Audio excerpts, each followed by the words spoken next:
Good morning. We'll call the meeting to order.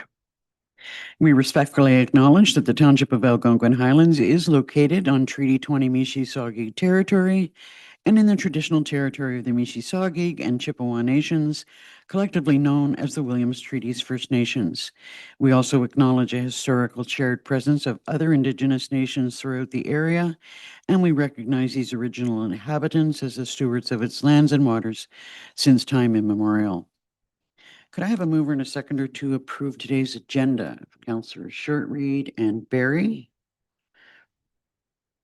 Moved by Councillor Shortreed, seconded by Councillor Barry. Be it resolved, Council approve the special meeting agenda as circulated. All in favor? That's carried. We will be having a rather extensive closed session today, so I would ask for a mover and a seconder to move into closed. Councillors Barry and Richards. Oh, before we do that, is there any declaration of pecuniary interest or general nature thereof? Hearing none.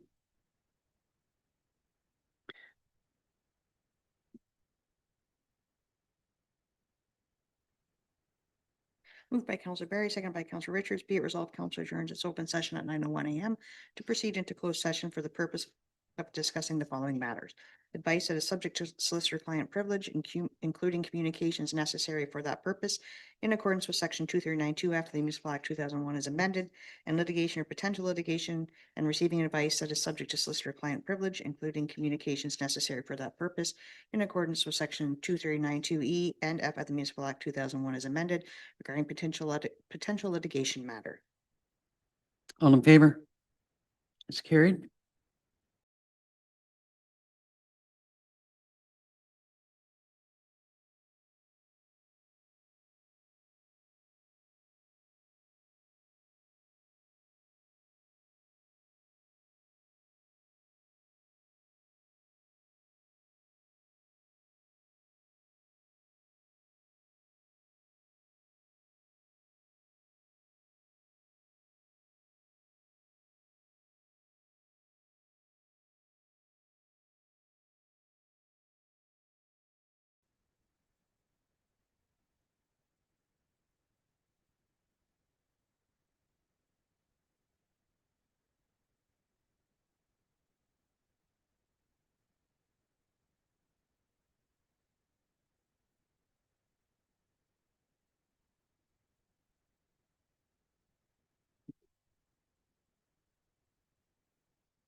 We're good.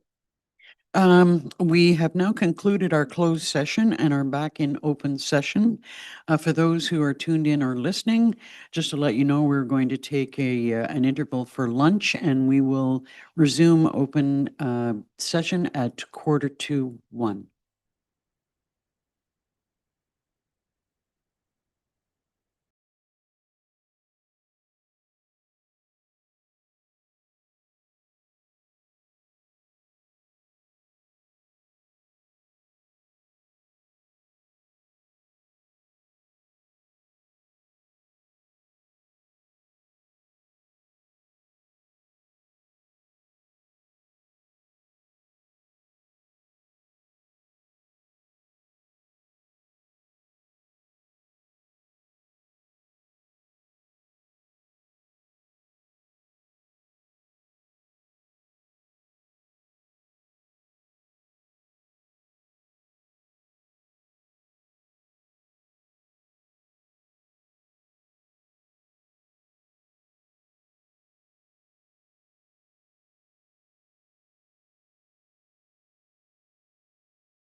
Welcome back to the open session.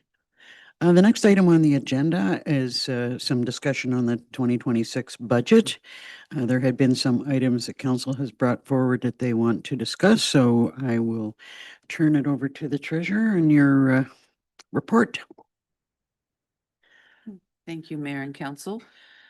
Before we get started going through the different items, I just have to speak to a misquoted dollar amount on the background.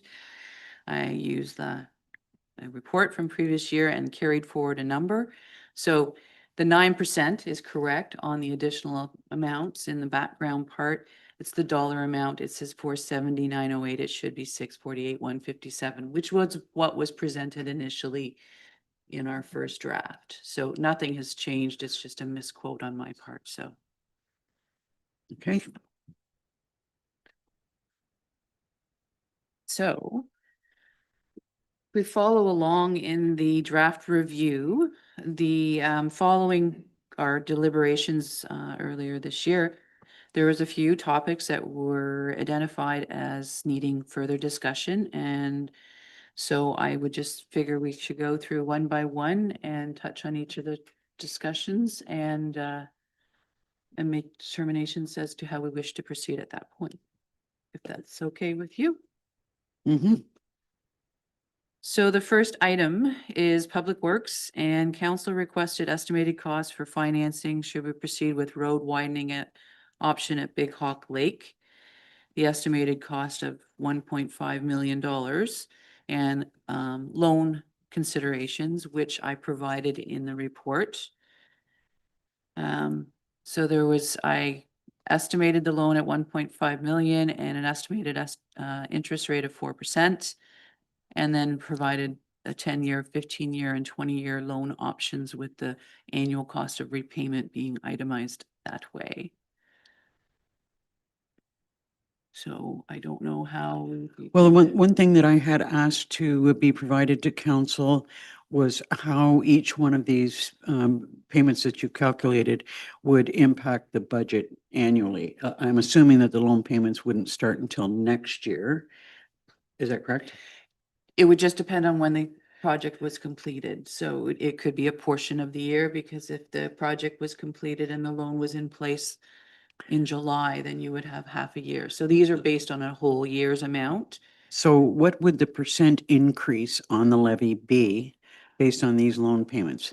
Yeah, I understand. I mean, if we took it out of reserves, there's no impact on the levy, but this way, if we Yeah. took out a loan, so can you give us amounts?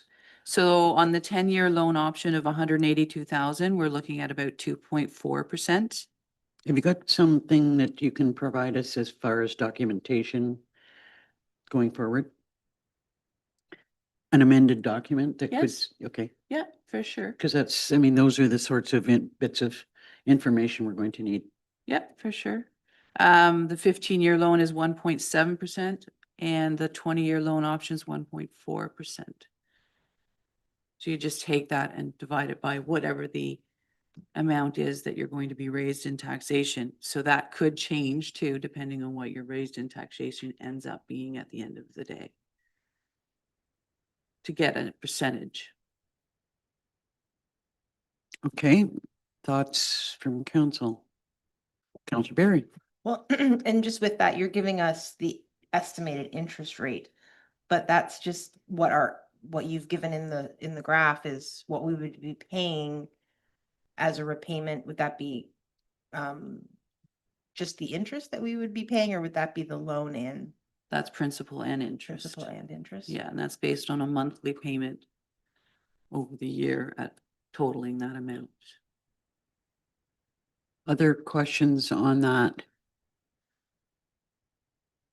So basically what it comes down to is us trying to make a decision whether we're willing to, assuming that we decide that we were going to go ahead with the project, whether we're willing to reduce our reserves to that extent or to accept the increase on the levy that it would create. Councilor Barry?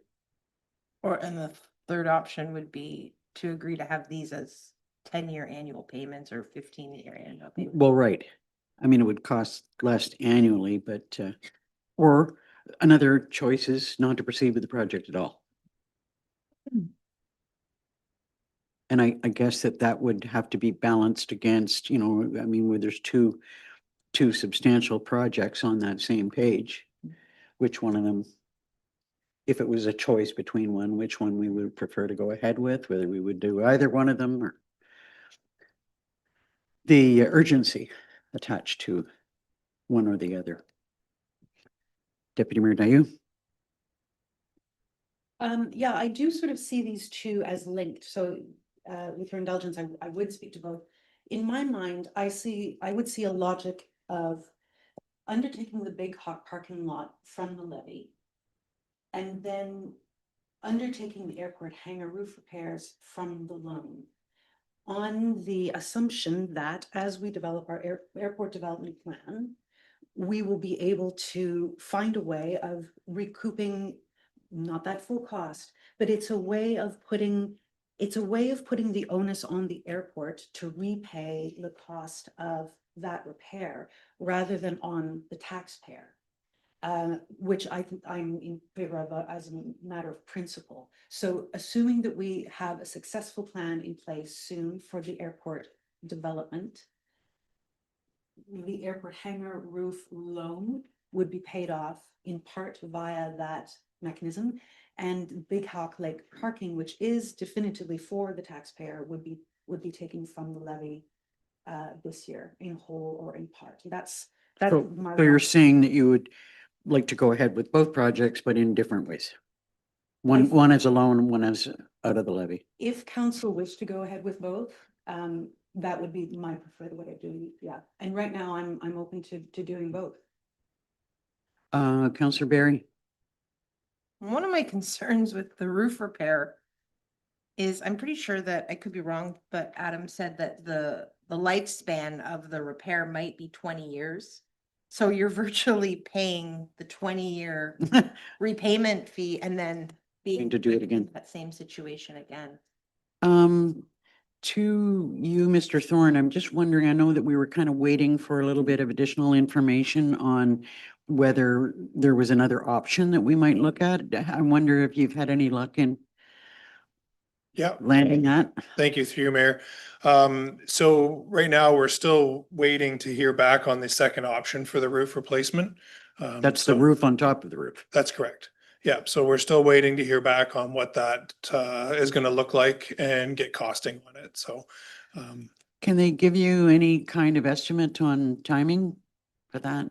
As far as receiving that information back, well, I reached out to them yesterday asking for an update on it, but it is also Good Roads this week, so, I Oh. mean, there are a lot of people away, but, I'll keep on them on it, yeah. Councillor Barry? At what point do we have an understanding of rate of return for the airport hangars? For what it has cost to build them and now repair them? What type of a return have we got in the money we've invested and the money we're proposing to continue to invest in? Madam CAO? Keeping in mind that the construction of them was through a grant. 2/3 or 1/3 province, 1/3 federal, 1/3 Yes, municipal. Correct. So we've, There's still an equation. you know, I hear you. I mean, I guess we would have to ask for a calculation with respect to that to give you that information. You know, on the other hand, I mean, they are existing infrastructure that we've invested in and, you know, we need to repair them before there's more cost or incurred. Because I mean, well, you can speak to it better than I, Adam, but you know, there's a moisture issue, there's a water issue, and that could and may create further damage down the road if we don't look after this. If I may, there's no option to not repair it. Like that is not an option, and a Band-Aid fix over one roof is not an option. You have to replace the roof, or we have to put a new roof on top of it. Whatever plan works out the best, that's the most efficient and less invasive to our tenants is what I would be recommending. But there's no realm where we say we are not going to fix this because it needs to be done, unfortunately. So at some point, what may have to happen to kind of address your concerns, Councillor Barry, is there a need for us to be looking at our lease rates? Which would have, you know, have an impact on the return on the investment, our investment. I guess that's what I'm saying. Is there a return on the investment? I'm not suggesting we don't repair them. However, if there is no return on the investment, then I think we maybe need to have a bigger discussion. Well, there is some return on the investment, but I don't know, you know, we need to see the calculations of what that looks like, what our investment is, and what we're getting back in lease rates. And I know that one of the things that has been kind of bantied about a little bit is that we need to be looking at lease rates at the airport and whether they're in line with, you know, other similar sized airports. Councillor Richards, I'm sorry, then Deputy Mayor Dayu. Can I be reminded of what we're getting in revenue currently from only the leases that we have? And what the estimated revenue would be for Hangar D? Only, like not the jet fuel sales and everything else, just the leases on the hangars and potential revenue for Hangar D. I don't know that we have, because Hangar D has been out of commission for some time. I think we'd have to take a pretty close look at what we should be charging for Hangar D based on, you know, what it would, well, I guess we have an idea what it would cost. Go ahead. And the Hangar D in previous years was approximately $10,000 a year.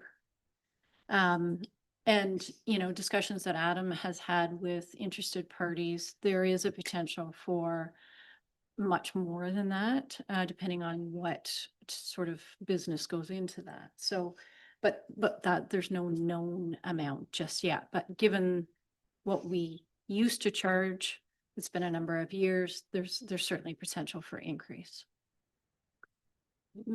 And I mean, it's also something that's in the courts.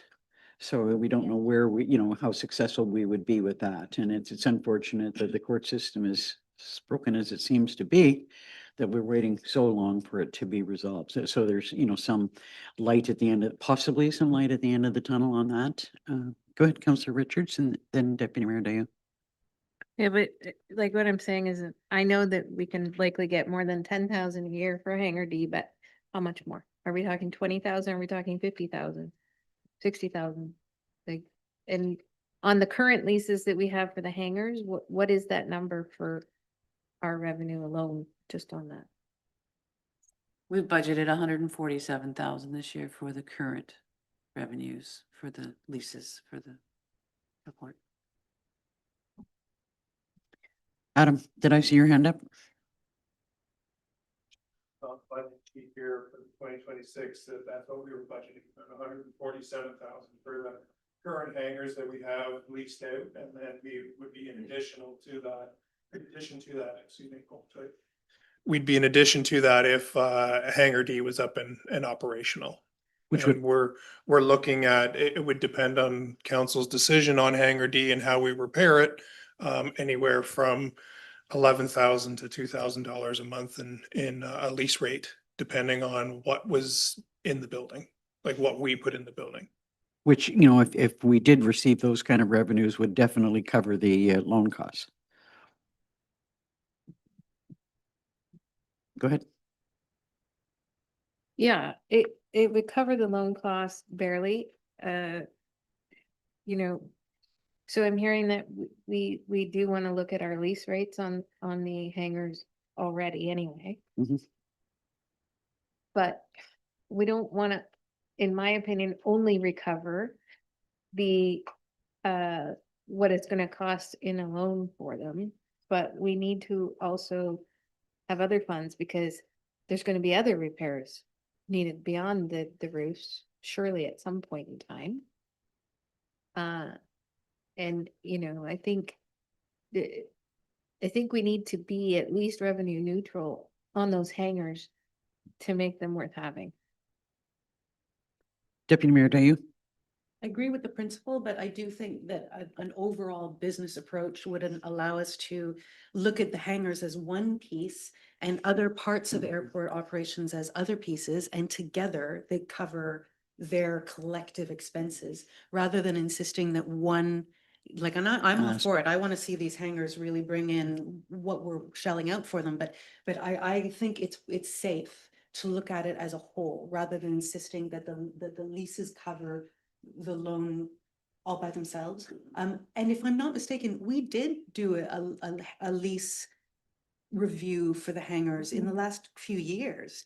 And there was the conversation and determination that, you know, if you go much beyond this, people aren't going to want to be there because over at Buttonville, they can get it for less. And like, we have sailed that ship. And I think the recommendations that came in at the time, while we could always review it, but I think they were probably fairly sound at that time.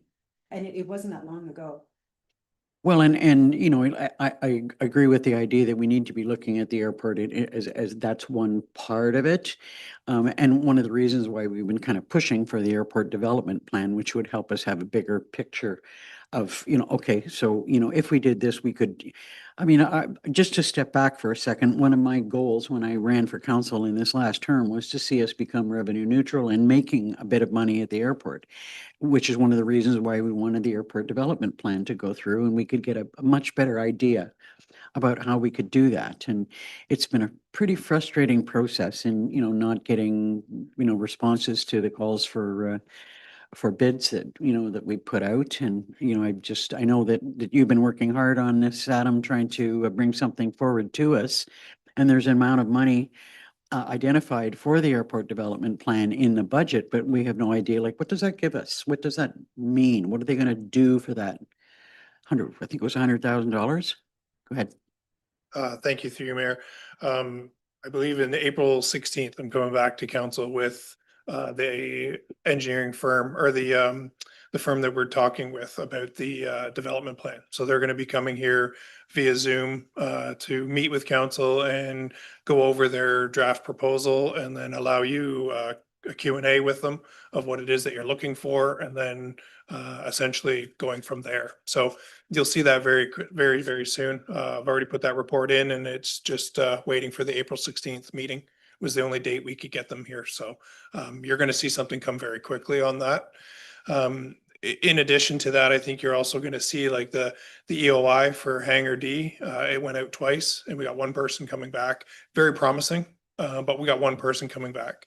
And the EOI, sorry, the request for proposal for the development plan, and you've seen that was 3 times that went out, and we actually had to go look for someone on our own, you know, to get somebody to come here. So I think it's important that we continue looking at it, but putting all of our eggs in there, holding on to it, trying to think that that's going to be the end all may not be the solution. But we'll see what happens when they come here on the 16th. Councillor Richards. Yeah, no, the overall expenses of the airport are, to me, entirely separate. The benefits of the airport are a cost to the municipality. What is actually, in my eyes, is what those hangars should be doing is the opposite, is helping to mitigate the overall expenses of the airport, not, you know, the other way around, not at all. The hangars need to cover their cost of existence. The benefit of the hangars is not to our taxpayers, it's to those who use them. And having them there should be contributing to mitigating the costs of the expenses of having the airport. So we need to ensure that whatever it is that we can collect in rent from those hangars is covering at least their costs, at least. And it should be covering some more. And yeah, I know we did recently review those. It wasn't that long ago, but there has been some significant changes in the airport market with their other airport closures that do justify raising those rates right now. And we're full, and I don't think raising them would reduce too much so our ability to rent them out. I don't think we'd lose them. Councillor Berry. Just in regards to the consultants coming in a few weeks, is that before we've approved our budget? Like, that we're going to be bringing the consultants in before we've agreed to spending the money on the development plan, or because of prior discussion that it's just assumed that we're going forward with this? Go ahead. Council had directed, you know, but at least a year ago that we proceed. So it was based on that assumption. I just, for my purposes, when you look at $100,000 for a consultant, you want to know what you're going to get for that. And I mean, it's unfortunate that the timing is not just a little bit better, given where we're at with the budget. I don't, what is, all things considered, what's your estimated date for actually passing the budget? Well, depending on the outcome of today, if we can come to an agreement, then I would present draft 2 with any of the changes that come out of today at April 2nd's meeting. And then your bylaw ends up going to April 16th. But you would pass by resolution at the next meeting. Deputy Mayor Dayu? But I think on this item, because it's being drawn from reserves, it doesn't actually have an impact on our levy request. So even if we, who knows what we're gonna get out of the conversation on the 16th, but if for whatever reason we're not satisfied with that, there is no change to the budget, to the levy request, because it's a reserve item. Other comments? I mean, otherwise, I guess we need to, sort of land on whether we're, if it comes to the hangars, we're going to do that out of reserves or take out a loan.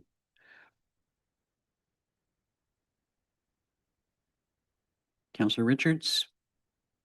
I'm comfortable with it coming out of reserves. I do think that it's good to know what the loan would cost us, because I think that that's what we need to use as consideration in repayment to the reserves at the airport to do this. So, and then as far as the airport development plan is concerned, I'm content to keep it in the budget and coming from reserves for the purposes of passing the budget. But I really feel that I would need a lot more information on the scope of that proposal before we actually proceed with it.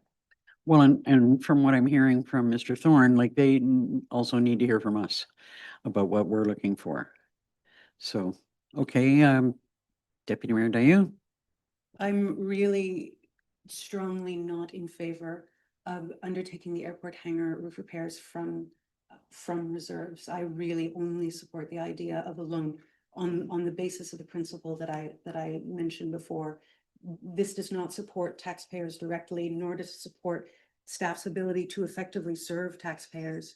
Therefore, we should be looking for ways for it to pay for itself and not restrict our ability to use reserves for taxpayer services on the back of this ultimately private project.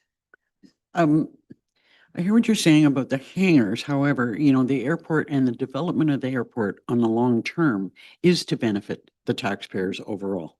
And this is, to me, this is an opportunity that we continue to be missing.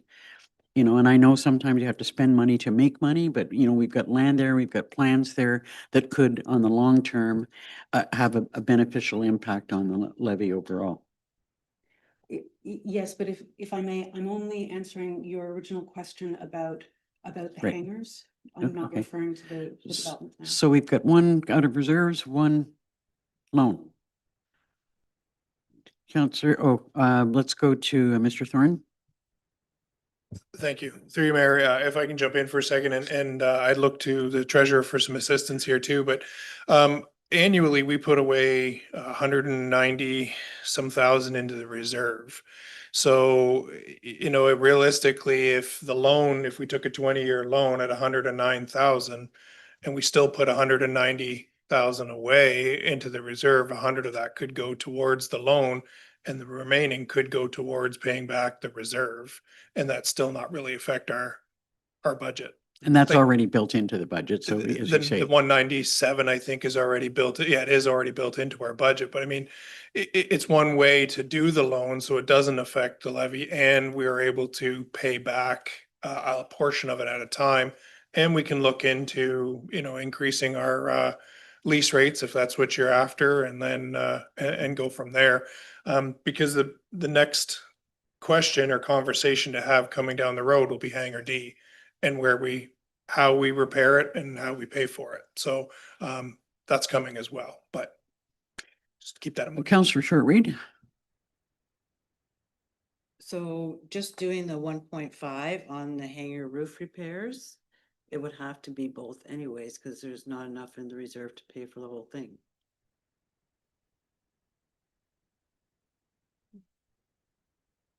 Go ahead. We were able to fund the full 1.5 out of reserves using airport reserves and gas tax funds to make up the 1.5. So the 1.5 is covered through reserves. And if we decided to do Hangar D as well, the 197,000 we are currently putting into each year into the development fund actually would cover the full price of the airport roof repairs plus Hangar D at the 2.3 million, because the 20-year loan amounts 167. So we'd be in excess of that loan payment. There is a $30,000 difference between the two. So we are already setting aside those monies and covering that loan basically.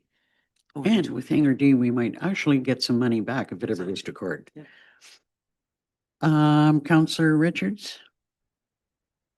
To me, getting the loan is actually directly putting it on the levy to all taxpayers.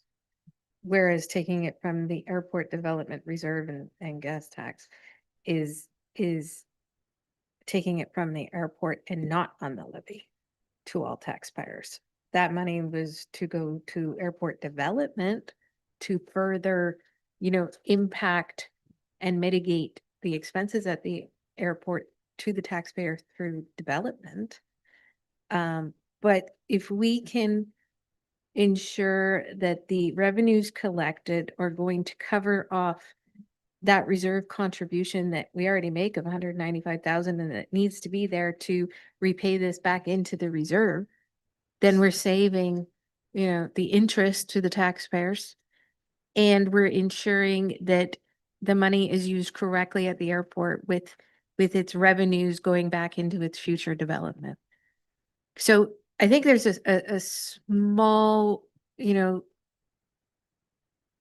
line of perspective on that. But I worry more by putting it on a loan that ultimately would impact the taxpayer more so.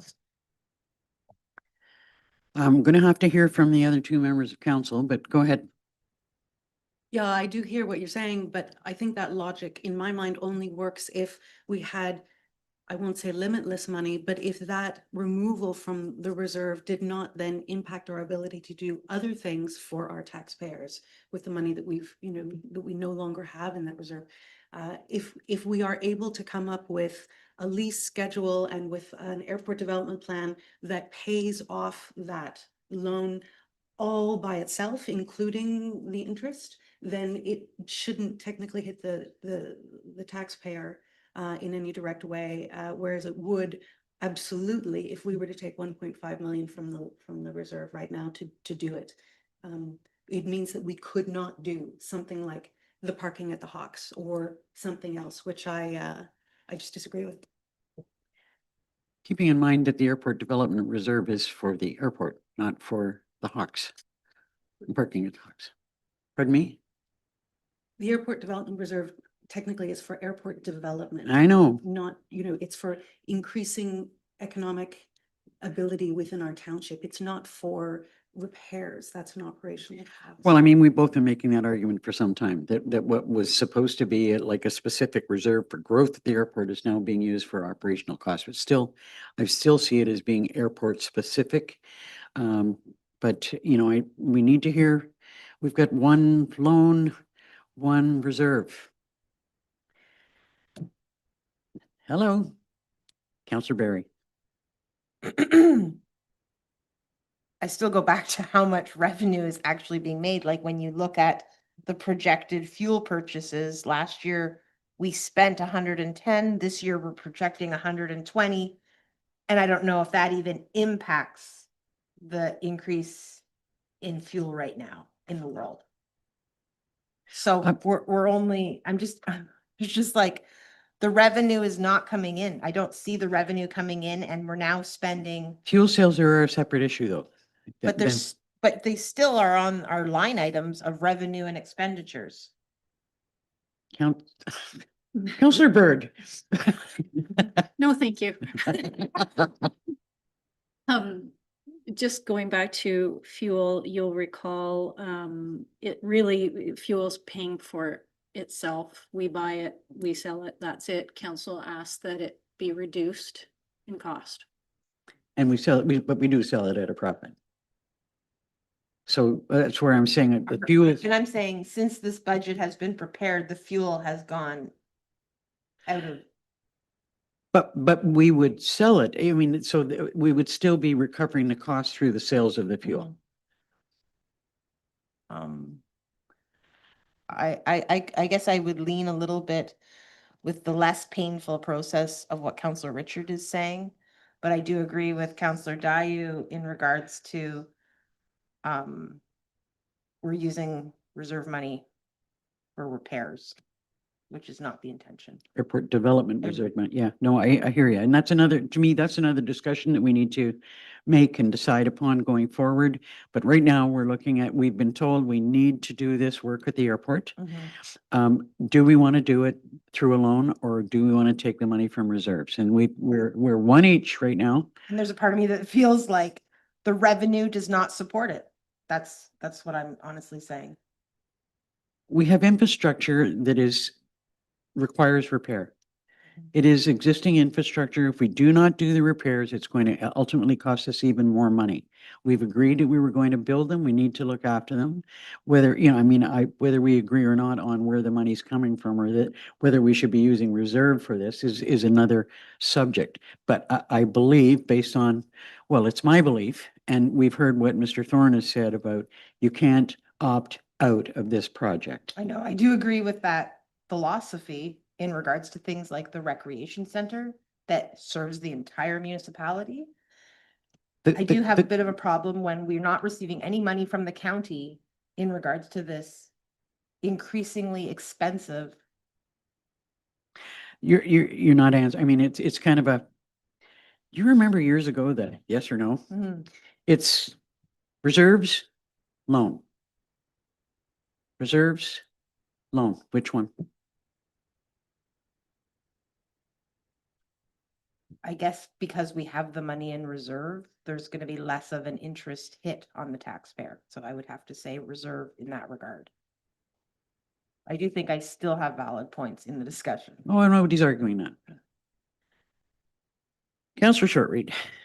I'm on the fence as well, but I'm gonna go, I want reserve only because I'd rather have the levy on the Hawks for the taxpayers' improvement there. Okay, so I believe you have your answer there.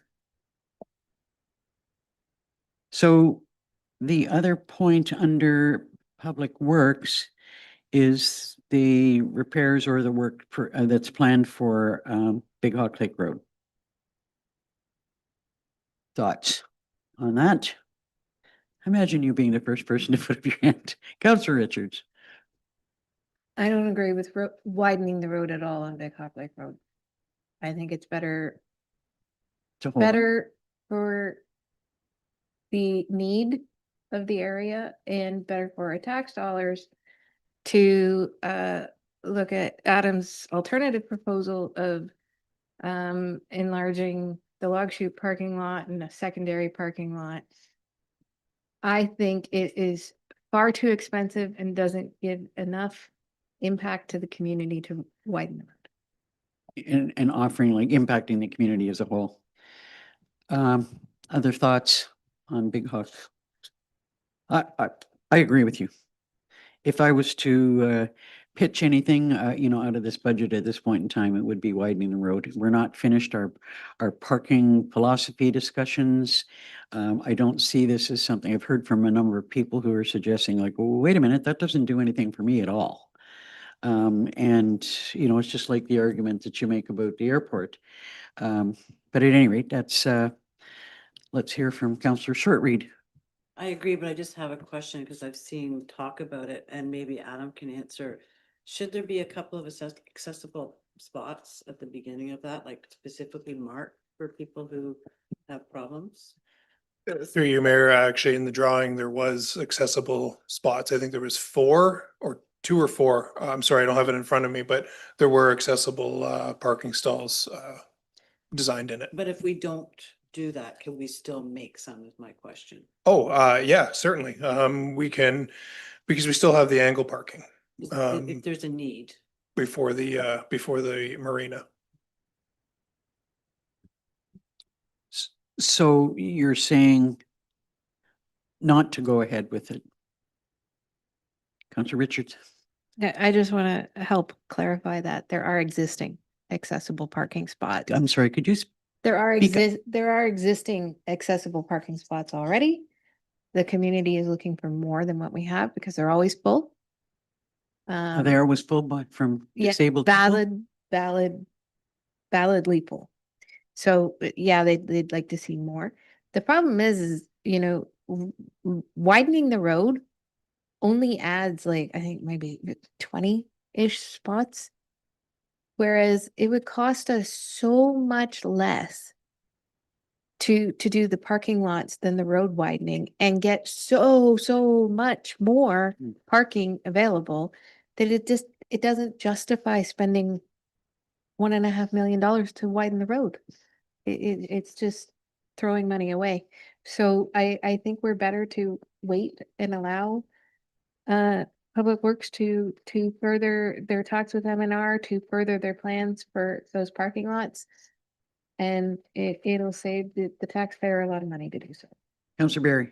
One of the recommendations that came out of the consultants was like, a timed parking, and I think that a timed parking has its troubles. However, I think having timed parking for trailers would alleviate some of the parking issues. I think if we could move the trailer somewhere else, that would bring up more spaces too. So I support the recommendation of waiting for Adam's next steps and holding off on this, expanding the existing infrastructure we have, continue talks with the ministry. And maybe up some enforcement. Yeah. As well, at the same time. Sorry, Madam Deputy Mayor, we I think you're outvoted. Not at all. I was going to say I defer to the ward councillors and their judgment. They have had many more conversations with the locals directly impacted. And if this is the way they want to go, then I'm happy to support. Okay, so you have an answer there. So that takes care of the two particular items that we had under Public Works. I'm sorry, go ahead, Councillor Berry. Just clarification when it comes to the finances. This year, the project is coming out of reserve. So next year, what would the projected contribution to reserve be? Just, I'm trying to look at things long-term. To the airport development, well, there's already built 197? into the levy, 197. Okay, thank you. So under airport, does that take care of everything that we had under airport? I think it does. So we're into planning.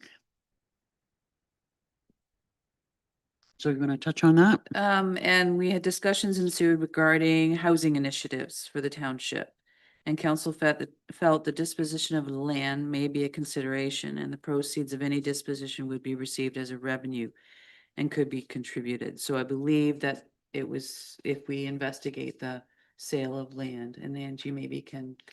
Well, I think one of the things, and I'll come to you, is that that we were kind of hinging some of the discussion on the ability to meet with Habitat for Humanity, and I understand it was nasty day, whether they were not able to travel that day or for whatever reason we were not able to have that meeting. And I think any decision that we make about disposition of land is sort of hinged on that meeting. If I remember correctly, they were not terribly interested in the lots and the Maple Lake Estates. But I still think we should probably wait until we have that meeting with them before we come to any conclusion, and it would be bonus revenue anyway. Go ahead. Yes, through you, Mayor. Sean had brought a report to council at the last meeting, but it was deferred pending the outcome of that meeting that was canceled. So yes, that meeting will get rescheduled, but memory is correct in that they were, Habitat was not interested in those two lots down in Maple Lake Estates, but part of that meeting will just reconfirm that. I'm just trying to recall, I know that we sort of put an emphasis on the 7-acre parcel of land on 118. That was our best opportunity. But I can't recall if there was any interest indicated on the property that we have on Little Hawk Lake Road. I know that, you know, if we were looking at low income housing or tiny houses or something like that, it's doesn't have any proximity to services, to transportation, to shopping. Comments from you, Mr. O'Callahan? So unfortunately, that lot is not possible. It's not possible to sell that. It's part of the previous landfill site. So that was misidentified on that list. So we would not have the ability to sell that lot. Well, that takes care of that Mm. piece of land. Okay, so are we all, go ahead. Yeah, my inclination would be to keep the 35,000 in the budget. I agree, Habitat is the linchpin for the larger lot, but it is not the linchpin for the smaller lots, which we still, apart from this one, which we still may choose to sell. And it did feel, as per council's last discussion, that we would like to sell those lots and invest that money towards something probably affordable housing in some way. So my full suspicion is that we would use at least a portion of that 35,000. And if not, then, you know, it gets put into our affordable housing reserve and goes towards something similar. So I think, Communal servicing, sorry, communal servicing. right. Right. So I move that we keep it in the budget, the 35. But what about the go ahead and advertise the lots for sale and in Maple Lakes Estates? Well, we haven't had that conversation, but on the assumption that when we do have the conversation, it's a go from council, we would have the 35 in the levy, because it's a levy item, isn't it? What's the 30? The 35 is a different matter altogether you're Yeah. looking at. That's for consulting services. That's an addition. Oh, I thought it was No. with respect to the housing. No, No, okay. no, sorry. Sorry, so sorry that I've been off. Yeah, I So kind of is- wonder like, where's the No, I- 35,000 coming from? Apologize, I thought that was costs associated with the sale of those lands. So is there any cost associated that would have impact our levy today? Not identified in the levy at this point. So it would just be It would additional just net of, revenue. it would be net of the like whatever the revenue is from the sale, you would take those costs back. Right, so there's really nothing impacting today. Sorry for that confusion on my part. So my apologies, but just can you, Mr. O'Callahan, just give me a little bit of clarity on the planning consultant services? There's been a substantial increase in outside consultants we've been using for some particular specific matters. And just given those dramatic increases, we felt it would be a good time to increase the budget just because of the timing of when certain invoices were received. Okay, my apologies. I'm guilty of having missed some of the initial planning discussions, so I just wanted clarity on that. So it looks to me like the next item on the list was the MAT tax and the disposition of the MAT tax, and but Just to clarify, so we do want to include the 35,000 in the budget for those additional planning costs, then everybody's agreeable to that? well, if there are services that we're going to require, which it sounds like they would be, and the estimated cost is increased, then I would suggest that we would have to keep it, but you know, if anybody disagrees, now's the time. Madam CAO, did you have a comment about that? Yes, thank you, Mayor. There was mention of a housing reserve. But I don't believe we have one, so we do have. Yes, we do.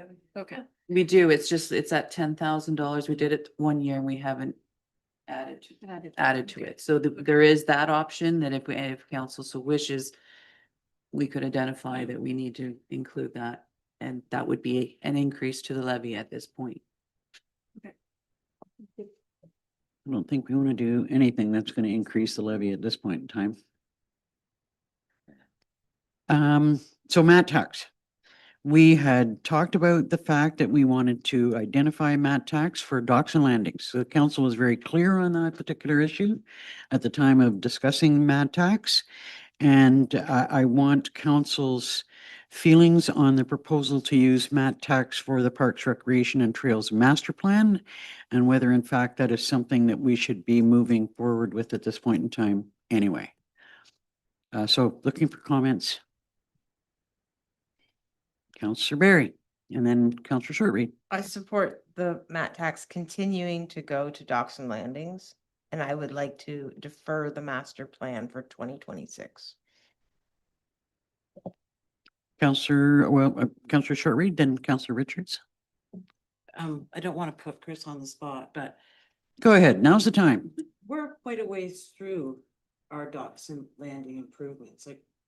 We don't have a lot left in the worst category. Could you speak in a way that we can hear? We what don't have a lot of docks and landings in the worst category anymore. I think we've done quite a few of them. I don't know where we're at, so I'm just curious as to. I think we've got a list of docks and landings yet to do. come. We do, but I just don't know if they're as extreme as the ones we've already done. And through you, Mayor, that understanding would be correct. We're at, this year and next would get us through all of the ones that were categorized as poor or past end of life when we first categorized them. We're now into a number of them. I believe it's 14 that are all in the fair category. So be looking to prioritize those, but generally, no, not to the extent of the past several years, no. How much money do we have in reserves for docks and landings? The estimated ending result is 50,000 based on the expenditures for this year. However, docks and landing is also where the shoreline sales are usually redirected at year end by council, which have been around, and Sean may be able to speak to it better, but around the $200,000 mark. And I don't know if that will be lowering anytime soon, but you're still looking at that. So that money is already earmarked for docks and landings as well.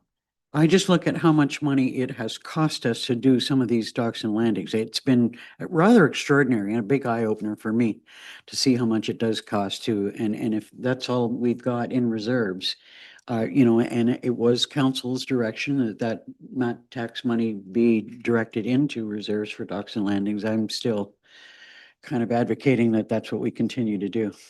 Councillor Richards, then back to Deputy Mayor Dayu. Yeah, docks and landings has always been significantly underfunded, from my perspective.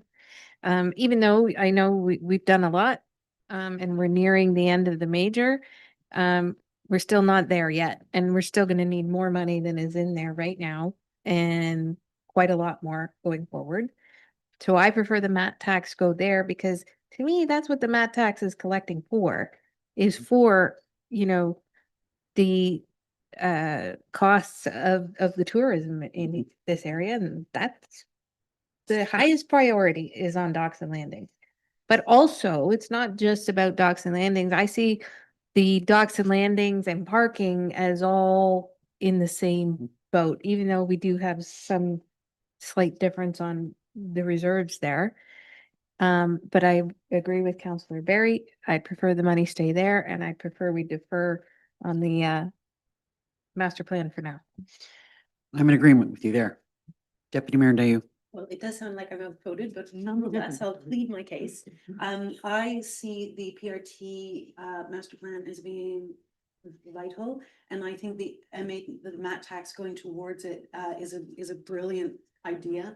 And the reason I see it is that for me, it sits within that little trinity of the parking master plan, the airport master plan, and the PRT master plan, where we can actually start to strategize return on investment for certain things. How can we continue to provide excellent services, but think more strategically about how those revenues come back towards us? So it's an investment in an investment. Hmm. I see that as the case for all three of those plans, which is why I'm quite keen on seeing all three go ahead. Yeah, well, I hear you. I think you've been outvoted. It's a deferral. Nobody's saying that we're not going to do a PRT, but given our circumstances and that we don't want to get too far ahead of ourselves with increases. I would like us to stick with what our initial direction for use of the mat tax was. I'm kind of thinking about the survey that was done for Parks, Rec and Trails, and there was some really, really good ideas that came out of that. And I don't believe that we've acted on hardly any of them. I could be mistaken, but I know that when I read the results of that survey, I had some serious aha moments. And, that hasn't taken place. And that's not to take away from the fact that we've been busy. We've had all kinds of other priorities and work to do, but, we haven't acted on that. To create another plan, I can't see it. I'm going to go to Councillor Shortreed to see if there's some different thoughts. I'm on the fence again. I think I'd rather postpone until at least next year, just because of where we're at now and what's happening with the economy. I truly believe that a lot of the other stuff should go to the reserve, because I think everything we've talked about so far in cost is going to be higher than we expected. Everything from day-to-day supplies to projects, the prices are gonna be higher. Therefore, I think like anything else, just with the small stuff, I think should be in reserve to give us a little bit of cushion. And anything that can wait till next year should wait till next year. So you're saying defer the Yep. PRT? Yep. Okay. There you have an answer on that.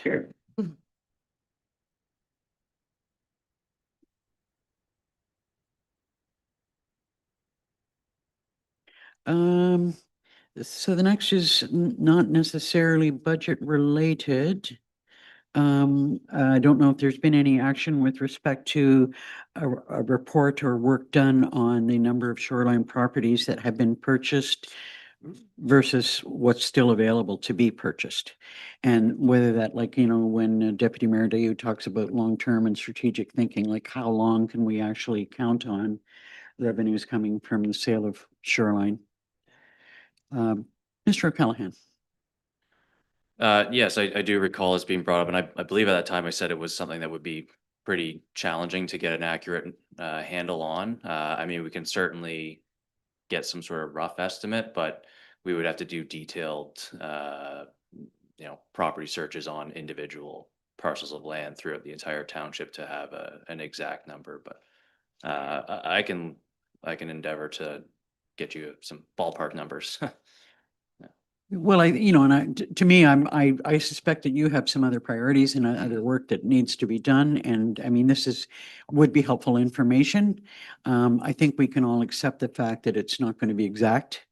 Some ballpark estimates would probably be good, but will you think give us an idea about like how long we can rely on that kind of revenue? Like, have we sold 60% of the shoreline? Have we sold 30% of the shoreline, or anywhere near those numbers?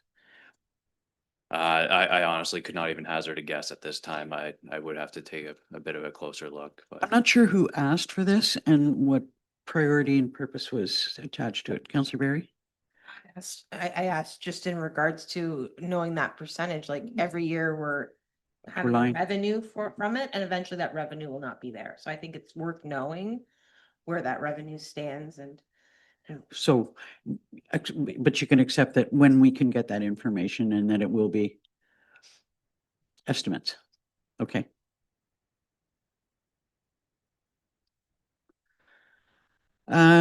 Council's suggestion that we reinstate a cultural plan in the budget. So that would be another consultant to update it. I'm assuming that suggestion came from yourself. Where did this idea that we look at reinstating the cultural plan? Is it we should act on the plan that we have in existence, or is it a review of the existing plan? I'm not sure exactly what this item is intended to do. Well, my question was in regards to it remaining in our budget. There is money in the reserve for it. It was never, in my opinion, fully ended or I just don't want to see it, a new council be elected and it fall off the wayside. So I would like to know going forward how that is proceeded with. Other thoughts, go ahead. Thank you. I think what it is that we've removed the expense related to the cultural plan in this budget because there wasn't really discussions moving ahead with it. So in the event that it is brought forward again in a future year, it would be added back in. It is a very at $2,500. So, and if there is, as you say, there is reserves in place, but that was, I think, the concern because we didn't expense anything for it because there was no conversation related to it. That's right. And in regards to that, so this is the first year where there hasn't been money put into it. So going forward, it would have to be new money that would be allocated to it. So that was my, $2,500 we're talking about. Yeah, I feel strongly that we do not want to see a cultural plan and emphasis on our, our cultural facilities or assets drop off, and us not pay attention to that. There were some pretty good thoughts and ideas in that plan. And, I think it's unfortunate that we haven't acted a little more on it than we have. And I don't want to see it lost. That's for absolute sure. Madam CAO. I know there were some recommendations made from the subcommittee. Mhm. And perhaps we can circle back on where we stand on that. Because I know there was some back and forth on what we bring to council. So, and that there will be no funding attached to that this year. Well, I think we might all look forward to actually having a discussion about that. So that would be great, when we have an opportunity to bring a report back to council. Right on. Or as the younger people would say, epic. Okay, so now we're into Parks, Rec and Trails. So just to clarify, sorry if I may, 0, then we're not changing anything at this point. I'm sorry, say that again. So I just wanted to clarify, you don't want anything added back into the budget for it at this point because there wouldn't be an implication of cost. I think that's what we've heard. Okay. So we wanted to have a bit of a discussion about whether or not to proceed with the master plan. So we talked about that and have agreed that that would be put on hold. So the next item of discussion on the list would be whether or not we entertain a phase 2 of the parking plan, or whether in fact we can have some discussions in-house about, what we think that we might be able to do without having a phase 2 at this point in time. I think there were some recommendations, there's some areas that we can work on with respect to that, but what are your thoughts about whether or not we should have a phase 2 in this upcoming year? Councillor Shortreed. I'm not in favor of phase 2. I agree with what Councillor Richard said. Our docks and landings go hand in hand with our parking. I think 90% of our parking problems are docks and landings. So we do a survey when we do a dock, and we've already had this philosophy talk. I think going further, we can manage it on our own.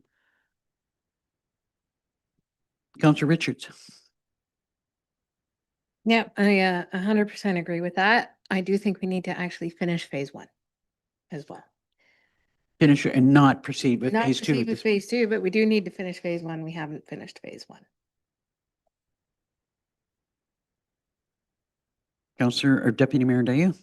Yeah, we didn't actually come away with a philosophy against which to apply all of our decisions henceforth. And I believe we do need to have that. I agree that we need to have that discussion, but I truly believe that we can do that in-house. So So you're also in agreement with the not proceeding with the phase two at this point? But you're absolutely right. I mean, we do need to agree on the philosophy. There were a number of points listed there for us to, do we agree on this? Or these points that have been raised? And I think that would allow us to go forward. Go ahead. Yeah, and I took a lot of richness from the reports that we received from the consultants. I thought the current practice in other jurisdictions was very helpful, against which we can kind of assess ourselves. I don't think they gave us best practices necessarily. They just gave us current practices. So it's hard to take from that what a really stellar strategy would be for us, but we can absolutely do that in-house. Are we in agreement with that? Did you have a question, comment? No, I know that staff and I have discussed this after the meeting with the consultants, and we are confident in what council's requesting. Perfect. Okay, the next item is whether or not to proceed with commercial tree lighting for the Christmas trees. I'm assuming that the $4,000 is presently included in the budget. So, thoughts on this? Personally, I thought it was a good idea. But that's just me. Councillor Shortreed, then Deputy Mayor Dayu. I think it's a great idea, but I'm back to, we don't know where the economy is going. I feel like all our expenses are gonna skyrocket, and should the money be better put into reserves just in case? Put into reserves. Like, Like a you know, contra- with that argument, I would say maybe better to do it now. As opposed to wait to put it in reserves and it's gonna cost more What down I'm the road. saying is, Public Works fuel's gonna be exponentially higher than what we've probably budgeted for. Costs for projects are probably gonna go up. All the more reason to do it now. Just sure, I'm just saying. I think Mr. Carter's got his hand up. Let's hear what his input, and then we'll go to Deputy Mayor Dayu. Sure, yes, thank you, through you, Mayor. So just to clarify, my intention of moving towards a commercial Christmas tree light is to save money in the long run. I looked yesterday, just to see what our past 3 years' expenses were on regular Christmas lights, and 2023 was about $1,100. Then we spent $900 in 24. 25 was $750. If we didn't go with the 4,000 and this route, I'd still recommend $1,000 in the budget to replace Christmas tree lights again this year. But my hope and intention is that a commercial lighting system would mean we're not spending $1,000 a year. We'd spend this now, and yes, we don't know precisely how long we're going to get out of them, but what I've been told is if we maintain them properly and if we take them down and store them indoors each year, they're commercial grade and they should last many years. So we'd be saving money in the 4 to 5 year mark. One question that I've got with respect to that, when it comes to Dorset, are we talking about lighting up both the trees, the old one and the new one, or just the new one? It would only be for one. And if I may, this is also to, this level of lighting would, it'd be for a 12-inch spacing on the entire tree. So it would light up the tree. We've received comments recently that perhaps we'd like to light the trees better. So this would be for a 12-inch spacing, whereas right now we're probably closer to like a 36-inch spacing. Yeah. Okay, Deputy Mayor Dayu? Yeah, I was gonna say what he said, but without the number detail, but indeed, it's about saving money. In the long run, having spending this amount of money will, okay. Thoughts over here? I'm okay with going ahead with this. Sure. There we go. Got your answer. Commercial lights it is.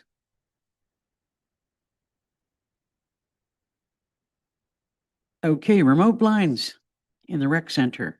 And how much are we talking about to do that?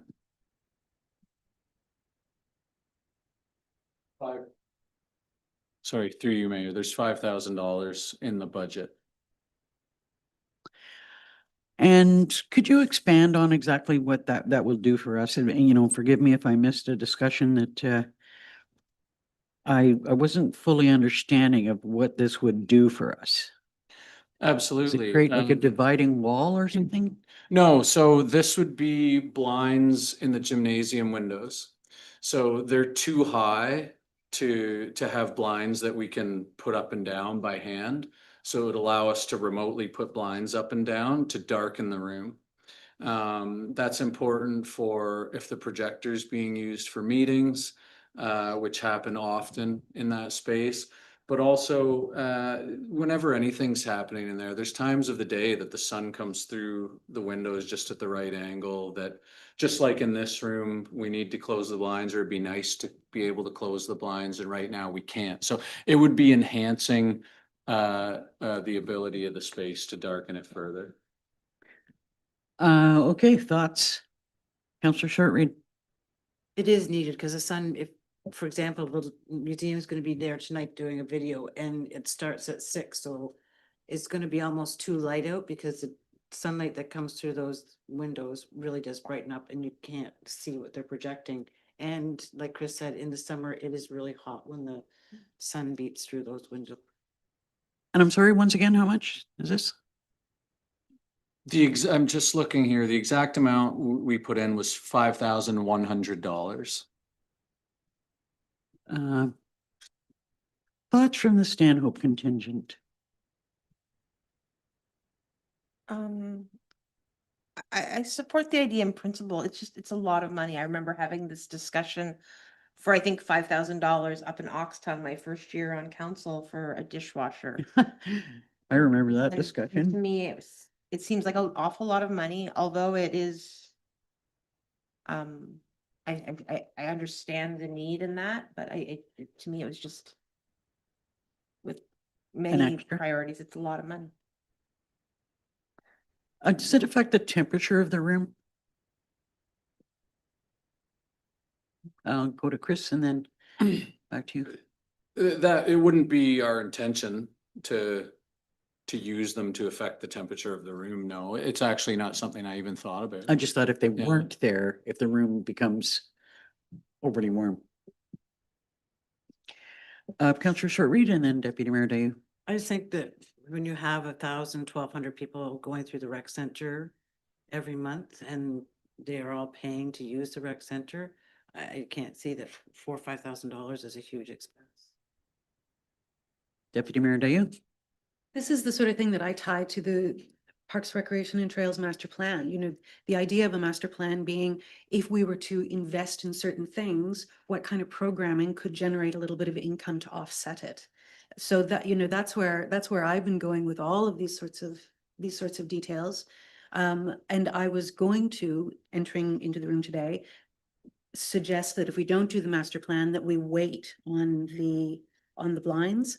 But now having heard about the temperature and about the meeting space, all, you know, being frequently used, I would support it. Because there are a lot of people who use that space. I do think we're losing an opportunity to offset that by not thinking about new revenue streams for all of these fabulous assets that we have. But that's the decision of council. Counselor Richards. Yeah, I don't have a problem with doing it this per se, because I certainly do see the benefit in the use of the room, and it does get quite bright up there, and they're up very high and very difficult to control without a ladder. So it's a good thing to do, but I'm just kind of cognizant of the fact that we do a lot already at the Dorset Rec Center, like badminton nets and volleyball and basketball and all of these things. Like, we have to limit how much we do per year in putting new stuff in all the time. And I certainly appreciate that an overall plan would identify perhaps some of that and you know, and it's not that I don't see the value in the master plan. I do. It's just not at this time. And all of these little things, we need to be very cognizant of and limit all of these little things. So I'm actually pretty on the fence about this one. It's a small amount of money. I see the benefit.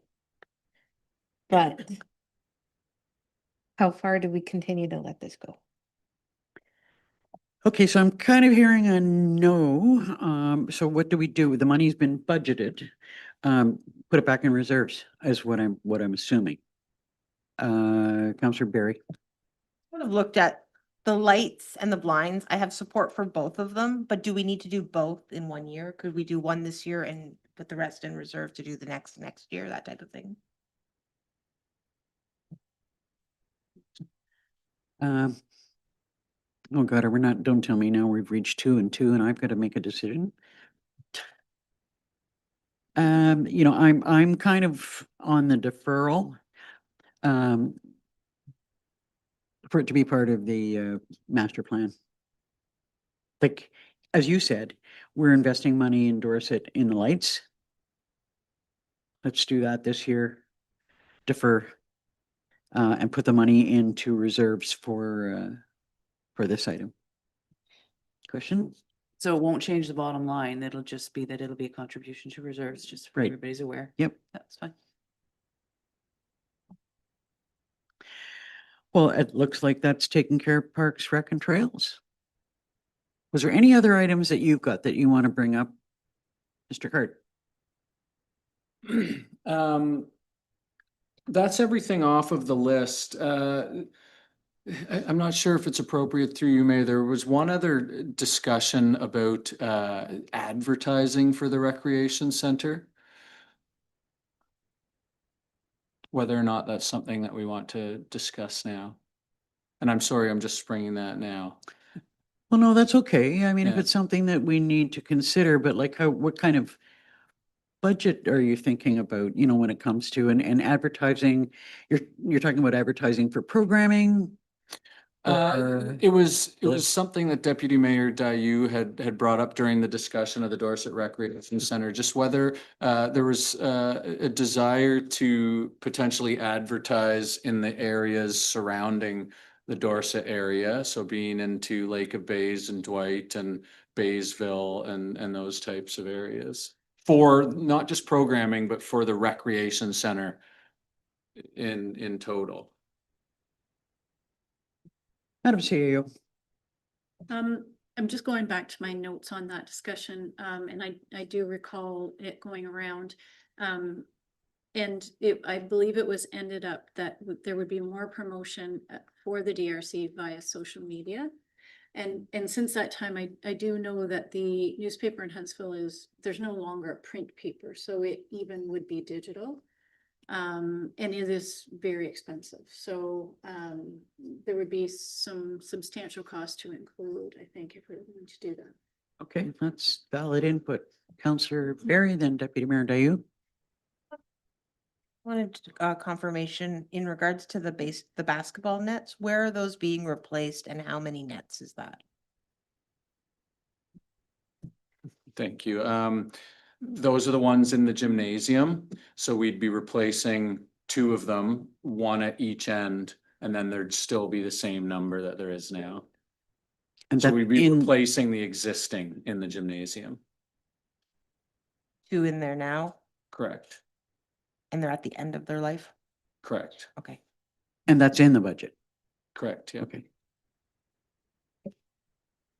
Oh, Deputy Mayor Dayu.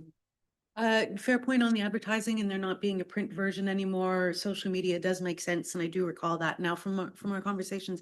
I think my question to staff would be, just like with the What 3 Words campaign, I'd be really curious if at some point in the year we got a sense of what would a campaign look like to increase memberships at the DRC in surrounding neighborhoods, you know, like Bays, throughout Baysville, et cetera. Could we put a push on increasing DRC memberships, and maybe other things too, but I'm thinking specifically of the DRC from our non-taxpayer base, so that we are increasing those revenues in that way. I think that would be a really interesting thing, and it could be a very, very simple campaign, but these sorts of things do take some proactive thought to put together. And I'd love to see what that might look like for us. Well, I think maybe we could talk to our communications coordinator about that at some point in time, or, whether would you like to speak to that at all, Chad, or would you like to bring a report back or think about it for a while? Not to put you on this. I would suggest we could do some Facebook advertising that allows you to geographically sort of target regions. So if we're talking about Dwight and Huntsville, we can make sure those people are receiving that messaging.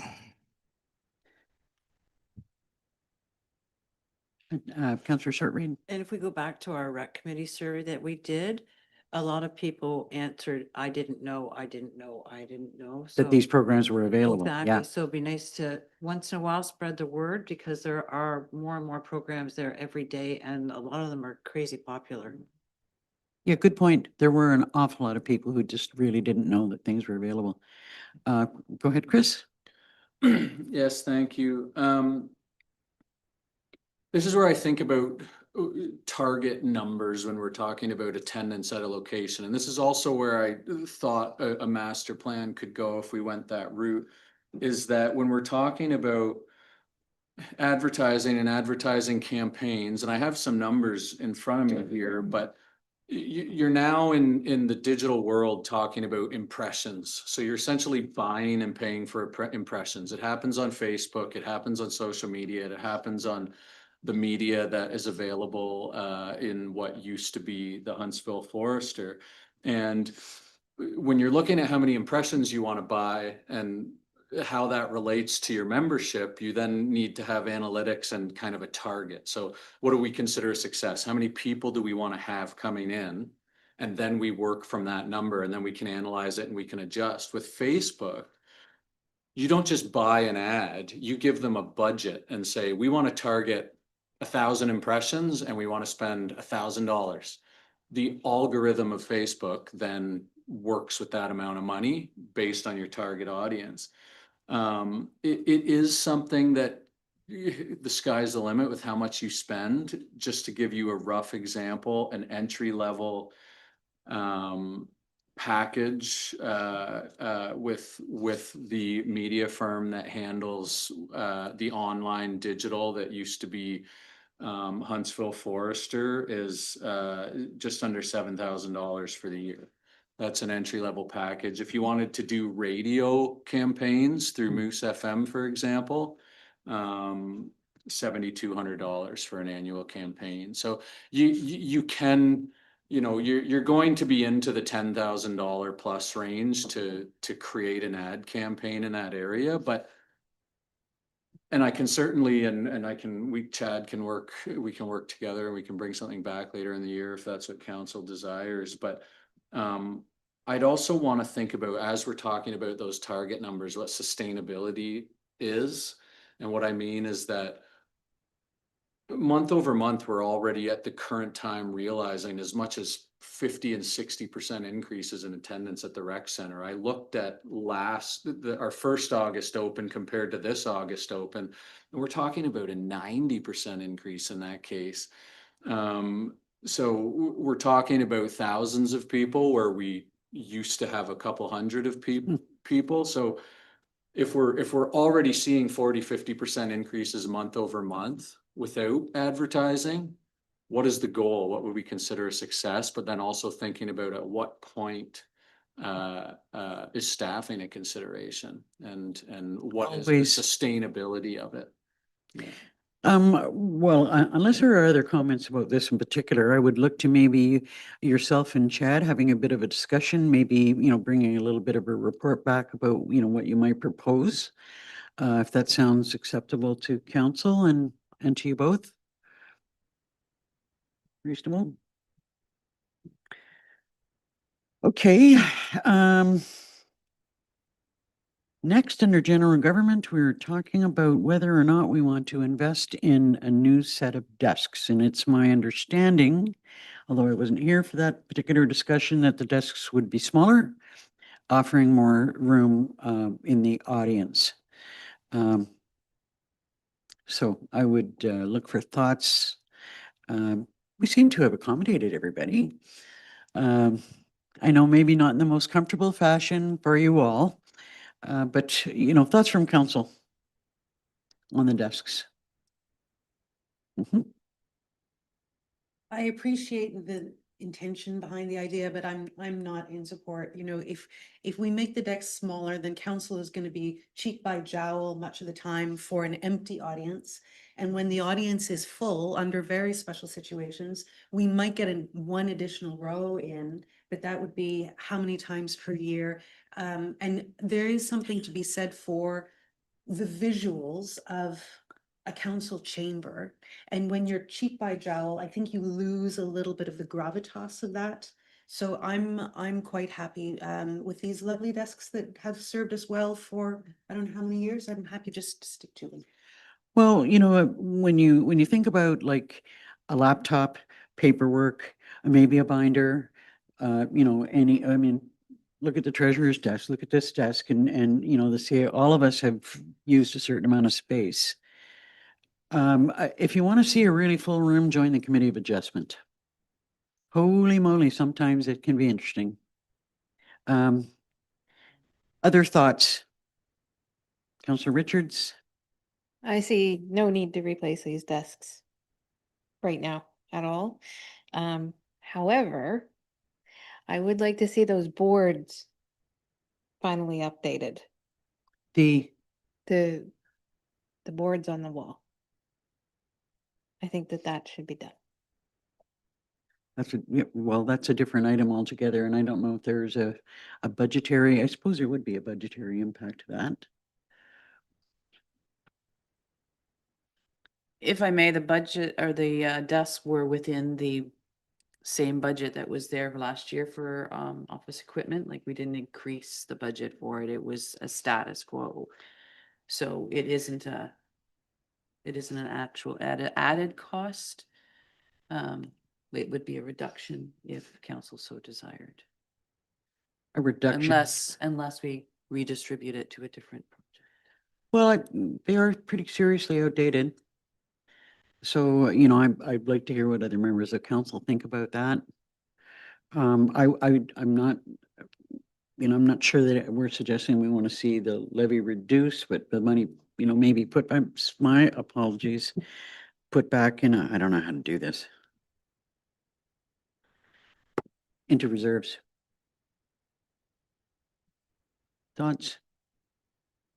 I'm hearing nicks on the desks. Yeah, I would support the money going back into reserves, or I also support, every time, I think not every time I have a museum meeting, but most few times a It gets year, brought up. It does get brought up. Okay. If we're all agreed on that, that's kind of direction. Go ahead. But through your mayor, that cost should be able to be covered within the current budget, suggesting that the 4,000 go into reserve.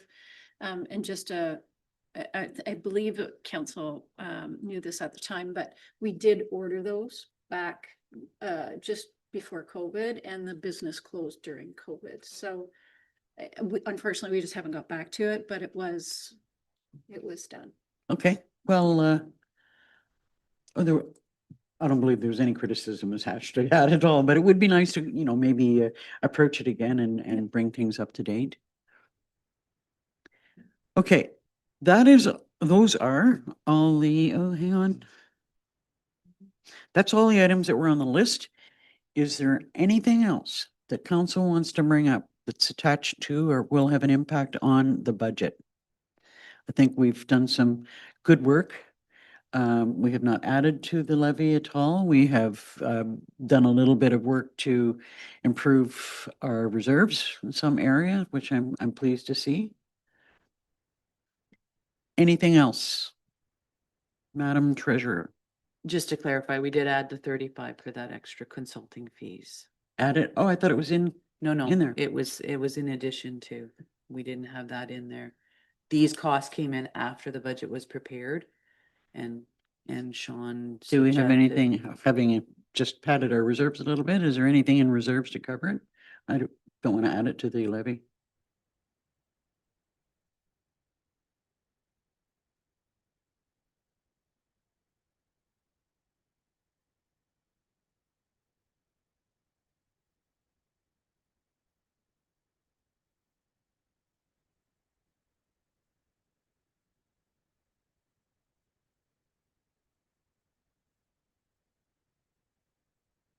We do have reserves in under zoning. That was set though for the official plan when that time comes. There's a 200,000 in there. I don't know what a cost would be for an official plan review. Sean may Well, be and able to there speak are to some that. discussions about the official plan and whether that's going to be a consolidated project with the Mhm. county. Deputy Mayor Dave? But would this 35 be a one-off or would it be a built-in operational cost henceforward? Because if it is, I think it just has to go in the levy, doesn't it?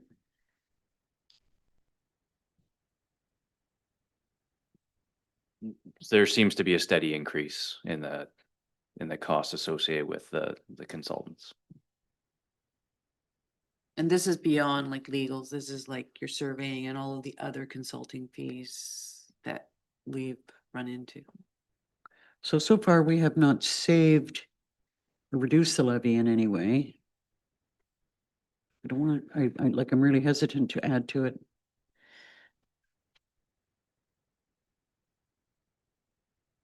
$35,000 would be less than 1%, so it wouldn't have a huge effect. But it isn't, I'm not disagreeing, it's still an effect, but that is one thing. to Would put us over consider. 6%. It brings us to 9.59. I want to know what the bottom And line the is. bottom line would be 7.6, yeah, like the tax impact. It's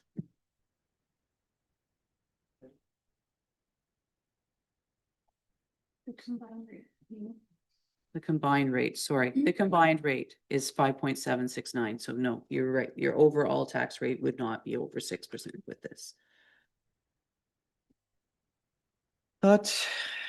Councillor Barry? I would love it to somehow be found within reserves. My one concern that has come up since our first initial budget conversation is I don't know how much is allocated within each department, but I do feel nervous about the fuel costs given the increase in gas over the last couple weeks, and I don't see that decreasing anytime soon. So I'm wondering how that affects mileage and as well as just annual fuel costs and the inflation attached to that. Can't argue that. I can't. Councillor, or sorry, Deputy Mayor Dayu? Respecting that, but wishing to just tidy up the 35 Yeah. before going on. Would that not be something that we would consider when it comes to fee review day at the beautiful township of Algonquin Highlands? Should increase in regular services be just reflected in an increase to fees, or are these services not related to those sorts of fees? The increase that we've been seeing are from things outside of what we would normally recover the cost through a deposit with a typical planning application. I see. I really liked that idea. Now, the fees are something that is going to be reviewed this year.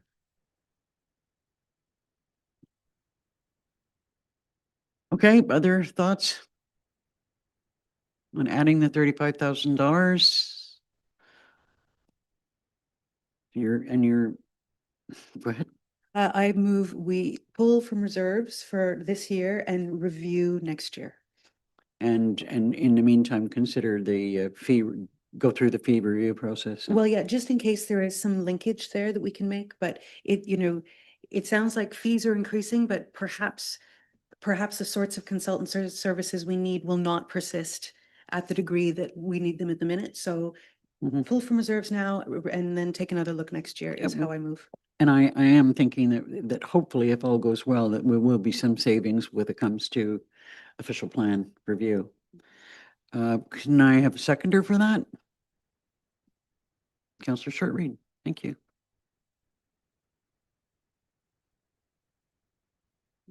I guess, oh, yeah, well, I guess we don't, it's not a resolution, it's it. Are we all in agreement with that? Anything else? Please don't tell us, chief, that you want another fire truck right now. Okay. I'm just giving you a hard time, sorry. Shouldn't have picked on you. Anything else that anybody wants to bring up? Because this will result in, some calculations and you coming back with a recommended acceptance of the budget. And we're still at 5 point. Yes. I'm just gonna take that out because it's not, so. We did have a savings of 4,800 from IT, so that was ahead of the whole process too, so that will come out as well, so at the end of the day, we will be at 5.535 as your. 5.535. Yeah.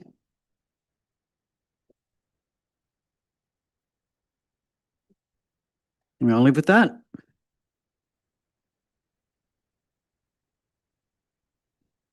Okay. Anything else? One last time. Okay, can I then have a mover and a seconder to receive the report? The treasurer's report on the draft review. Counselor Shortreed, seconded by Counselor Richards. All in favor? Moved by Counselor Shortreed, second by Counselor Richards, be it resolved, council received Treasury Report GT 8 2026 regarding the summary of items identified for further discussion in relation to the 2026 budget, review for information. All in favor? That's carried. And before I go to the confirmatory bylaw and adjournment, I'd just like to thank every single one of you for the work that you've done in bringing this budget forward. I know that as each year goes by, it gets more and more challenging. Costs are going up. Every year brings surprises that we don't always want to see. But on behalf of council, we really and truly appreciate all the work that all of you do on our behalf. So there. Could I have a mover and a seconder for the confirmatory bylaw? Councillors Barry and Richards. Moved by Counselor Berry, seconded by Counselor Richards, be it resolved bylaw 2026-32, being a bylaw to confirm the proceedings of council held during its March 24th, 2026 special meeting, be received and read a first time, considered read a second and third time, and finally passed with the corporate seal affixed. All in favor? That's carried. And finally, a motion to adjourn the special meeting. Deputy Mayor Dayu, Councillor Shortreed. By Deputy Mayor Dayu, seconded by Counselor Shortreed, be it resolved the special meeting adjourned at 2:21 PM. All in favor? That's carried.